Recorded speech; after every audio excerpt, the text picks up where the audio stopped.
જીવનમાં 3 પ્રવૃત્તિઓ બહુ જરૂરી છે. આજે જ્યારે તમે આ કેમ્પસના દરવાજાની બહાર નીકળો છો ત્યારે અત્યાર સુધી તમે માત્ર શૈક્ષણિક પ્રવૃત્તિમાં રચાપચા રહ્યા હશો, ઉજાગરા કર્યા હશે, પણ પ્રોજેક્ટ કરવા માટે, ફોર એકેડેમિક રીઝન્સ. હવે કારણો બદલાશે. ડાયપર બદલવા માટે પણ ઉજાગરા કરવા પડશે, પ્રેમમાં પડશો ત્યારે પણ ઉજાગરા કરવા પડશે.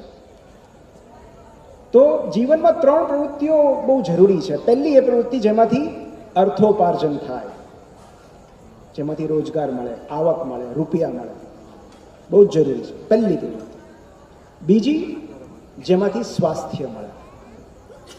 પહેલી પ્રવૃત્તિ મને ખાતરી છે કે તમે બધા એમાં સિક્યોર છો. બીજી પ્રવૃત્તિ જેમાંથી સ્વાસ્થ્ય મળે, જીમ, યોગા, કોઈ પણ ફિઝિકલ એક્ટિવિટી કે આઉટડોર સ્પોર્ટ. આ જીવન કોઈ એક રમત સાથે સંકળાયેલા રહેશો તો જીવન ગમતું રહેશે. અને ત્રીજી પ્રવૃત્તિ જેમાંથી સુખ અને શાંતિ મળે. પુસ્તકો, પ્રવાસ, પ્રિયજનો સાથે વિતાવેલી ક્ષણો, મેડિટેશન, કંઈ પણ હોઈ શકે. આ ત્રણેય પ્રવૃત્તિ માટે અસંખ્ય વિકલ્પો છે, પણ આ ત્રણેયનું સંતુલન બહુ જરૂરી છે. કારણ કે મોટાભાગના લોકો એવું માને છે કે પહેલી પ્રવૃત્તિ કરવાથી જ બધું મળી જશે, જ્યારે હકીકત એ છે કે અર્ન કરવાથી સ્વાસ્થ્ય નથી મળતું, સુખ અને શાંતિ નથી મળતી, એ પણ કમાવી પડે છે. તો પ્રોફેશનલ લાઈફની વાત હું કરું તો જોબ, કરિયર અને કોલિંગ આ ત્રણેય અલગ વસ્તુઓ છે. Job is something that you do only for money. જે માત્ર રૂપિયા રળવા માટે જે પ્રવૃત્તિ કરવામાં આવે છે એ નોકરી છે. એમાં વધારે કશું જ નથી હોતું, માત્ર પૈસાની લેવડ દેવડ છે. તમે તમારો સમય આપો છો, તમે તમારી ઉર્જા આપો છો, તમે તમારું જ્ઞાન આપો છો, અને બદલામાં તમને રૂપિયા મળે છે. That is a job. Career એટલે જેમાં વિકાસની તક હોય, જેમાં તમે આગળ વધી શકો, ઉન્નત બની શકો, પ્રમોશન મેળવી શકો, વધુ શીખી શકો. That is career. તમે આજે છો ત્યાં ને ત્યાં ન રહો, તમે આગળ વધો, તમારો વિકાસ થાય, you grow gradually. That is a career. But calling is something કે જેમાં તમે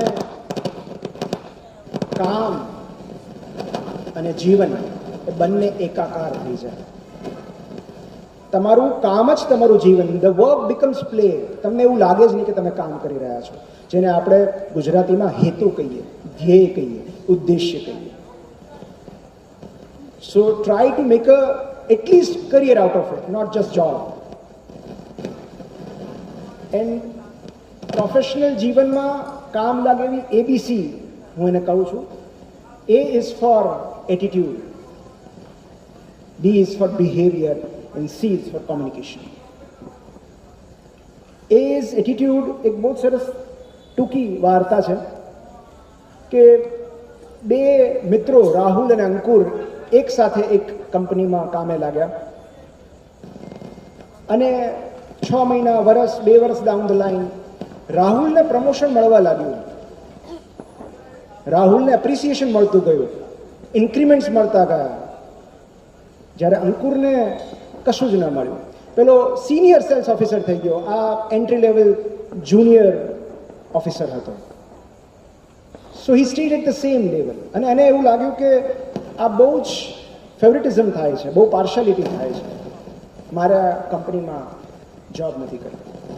મારો મિત્ર ક્યાંનો ક્યાં પહોંચી ગયો, અમે બંને સરખા કલાકો કામ કરીએ છીએ, એક સરખા ક્વોલિફાઈડ છીએ, અને તેમ છતાં why he is receiving more than me, honour, appreciation, status, salary. અને એને થયું કે હું રિઝાઇન આપી દઉં. અને રિઝાઇન ડ્રાફ્ટ કરીને બોસ પાસે પહોંચ્યું અને કહ્યું કે સોરી, મારે કંપનીમાં બધું કામ નથી કરવું, કારણ કે મને એવું લાગે છે કે તમે ફેવરિટિઝમ કરો છો, તમે રાહુલને બધું આપો છો, મને કશું નથી આપતા. અને ત્યારે બોસે કહ્યું કે આ ડિસ્ટર્બન્સ થોડું યા. અને ત્યારે બોસે કહ્યું કે આપણે એક નાનું કામ કરીએ, હું તમને એક નાનું કામ સોંપું. આપણા શહેરમાં તરબૂચ કોણ વેચે છે એટલું ખાલી મને જણાવો ને, તપાસ કરો ને. અને આજે અંકુર હતો એ ગયો અને આ તરત તપાસ કરીને આવ્યો કે ભાઈ ફલાણી જગ્યાએ એક જ વેન્ડર છે, એક જ વિક્રેતા છે જે તરબૂચ વેચે છે. અને બોસે ફરી પૂછ્યું કે ભાવ કેટલો છે? એટલે એ ફરી પાછો ગયો, એણે ભાવ પૂછ્યો અને પાછો ફર્યો.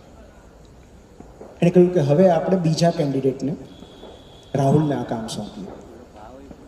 રાહુલને કીધું. થોડા સમય પછી રાહુલ આવ્યો અને રાહુલે